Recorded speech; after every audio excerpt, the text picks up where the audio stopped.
ACL surgery के बाद कब चल सकते हो पैदल? तो एसीएल सर्जरी के बाद पैदल क्यों नहीं चलते हैं लोग? इसलिए नहीं चलते हैं कि जो एसीएल सर्जरी होती है बनाया हमने ग्राफ्ट से ना, हैमस्ट्रिंग के ग्राफ्ट से, पेरोनेस लॉन्गस के ग्राफ्ट से, ऊपर बटन लगाया, नीचे स्क्रू लगाया। ये चलेंगे तो ढीला पड़ जाएगा ना, अगर ऑपरेशन एक दिन चल गए तो ढीला पड़ जाएगा, तो चिपका थोड़ी ना है, तो स्क्रू से अटका हुआ है, तो जब तक वो चिपकेगा नहीं तब तक वजन नहीं डाल सकते।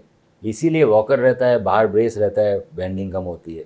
ये वैसे ही है कि जब पुराने ज़माने में पाँव टूटता था तो प्लास्टर लगा देते थे, तो प्लास्टर लगाने के बाद या ब्रेस लगाने के बाद आदमी खटिया बैठा रहता है 1-1.5 महीना, परेशान रहता है।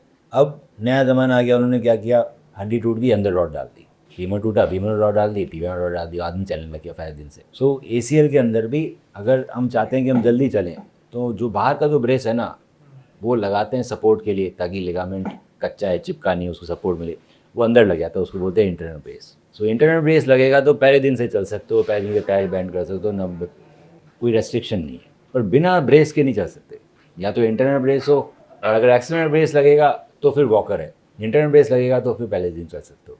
इसके अलावा ग्राफ्ट कौन सा यूज़ किया, तो अगर मजबूत ग्राफ्ट यूज़ करोगे तो जल्दी चलोगे, कमज़ोर ग्राफ्ट यूज़ करोगे तो लेट चलोगे। हमारी बॉडी में जो मजबूत ग्राफ्ट है सबसे, वो है या तो क्वाड्रिसेप्स का या बेटा बोन टेंडन बोन पटेला का। इन दोनों के ग्राफ्ट सबसे मजबूत है, मतलब ये क्वाड्रिसेप्स का एसीएल बनेगा सबसे मजबूत है, या पटेला टेंडन का बनेगा तो मजबूत है, इसमें जल्दी चलेगा इंसान। हैमस्ट्रिंग से बनाओगे या नीचे एंकल से बनाओगे थोड़ा लेट चलेगा, क्यों, वो ग्राफ्ट ही कमज़ोर है। सो अगर सबसे जल्दी चलना है तो पटेला या क्वाड्रिसेप्स का ग्राफ्ट और इंटरनल ब्रेस, और साथ में एक और लिगामेंट का रिकंस्ट्रक्शन होता है, इसका नाम होता है एएलएल, एंटीरियर लेटरल लिगामेंट। अगर एएलएल भी कराए तो अभी नहीं चल सकते, एएलएल करना ज़रूरी होता है। आपके एसीएल के साथ साथ एएलएल भी टूट जाता है, जो आप कहते हैं ना टेस्ला वाली बात। सो हमारे में कहीं भी एएलएल का कोई वर्णन नहीं है। एक लिगामेंट होता है जिसका नाम होता है एएलएल, ये आधे लोग करते हैं, आधे लोग करते नहीं हैं। सो अगर एसीएल के साथ ये किया जाए तो हमारे रिकवरी फास्ट होती है, जल्दी चलते हैं, और हमारी इंजरी के चांसेस कम हो रहे हैं।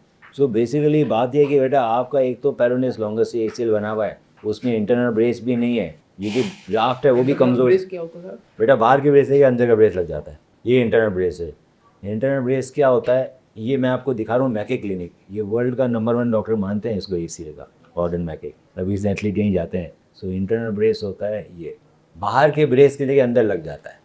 डैमेज लिगामेंट या टेंडन की जब सर्जरी होती है तो इंटरनल ब्रेस लगाया जाता है, तो ये बाहर की जगह अंदर ही ब्रेस लग जाता है, हर जगह लगता है, नी, शोल्डर, एंकल, पूरी दुनिया में लगाते हैं ये आपको 88% तक फेलियर से ही बचाता है।